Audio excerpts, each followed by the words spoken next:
ઉત્તર ગુજરાતનું હૃદય ગણાતા મહેસાણા શહેરને મહાનગરપાલિકા તરીકે જાહેર કરવામાં આવતા મહેસાણા વાસીઓ માટે આનંદના સમાચાર કહી શકાય। મહેસાણા નગરપાલિકાને મહાનગરપાલિકા જાહેર કરાતાની સાથે જ પાલિકાના કર્મીઓ તેમજ રાજકારણમાં અને શહેરીજનોમાં એક અનેરો આનંદ છવાયો છે। આગામી સમયમાં મહેસાણા શહેરમાં અન્ય મહાનગરપાલિકાની માફક સારી સુવિધા અને સવલતો મળી રહેશે। નગરપાલિકા અને હોદ્દેદારોના પાટિયા ઉતારી લેવાયા છે। તાત્કાલિક નગરપાલિકામાં સમારકામ અને સ્વચ્છતા શરૂ કરવામાં આવી છે। ગ્રામ્ય વિસ્તારોમાં ડ્રેનેજ, પાણી અને રસ્તાઓની વ્યવસ્થા ઉભી કરાશે। ત્યારે મહાનગરપાલિકા બનતા જ હવે વેરામાં વધારો કરીને વેરો 2000 રૂપિયા કરાતા 2000 કરતા વધુ કરશે।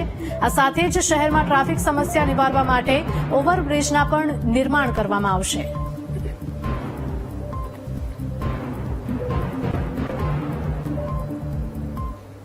સૌથી મોટું પરિવર્તન છે માળખાકીય સુવિધાઓમાં ફેરફાર આવશે। શહેરી વિસ્તાર બનતા જે નવી ગ્રાન્ટો આવશે એ ગ્રાન્ટોનો ઉપયોગ નવા પડેલા ગામડાઓમાં રસ્તા, ગટર અને પાણીના કામોમાં કરવામાં આવશે। જ્યાં જ્યાં જરૂરિયાત છે ત્યાં નવા રસ્તા બનાવવામાં આવશે। હાલમાં જે ગ્રામ્ય વિસ્તારો સામાન્ય રીતે ગટર વ્યવસ્થાથી જોડાયેલા નથી, તો એ સૌને ગટરના પ્રાથમિક પ્રોજેક્ટ બનાવી અને સમયાંતરે પૂર્ણ કરવામાં આવશે। આ સિવાય સંપૂર્ણ શહેરનો જે વિકાસ, ખાસ કરીને ગ્રામ્ય વિસ્તારનો વિકાસ જે અનિયંત્રિત રીતે થઈ રહ્યો હતો, એના જગ્યાએ ત્યાં ટાઉન પ્લાનિંગ સ્કીમ આવશે।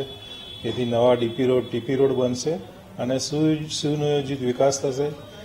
કોમન પ્લોટ, બગીચા માટેના પ્લોટ, એમ્યુનિટીઝ માટેના પ્લોટ, ગરીબોના આવાસ માટેના પ્લોટ, એ બધા ટીપી બનવાથી ઉપલબ્ધ થશે।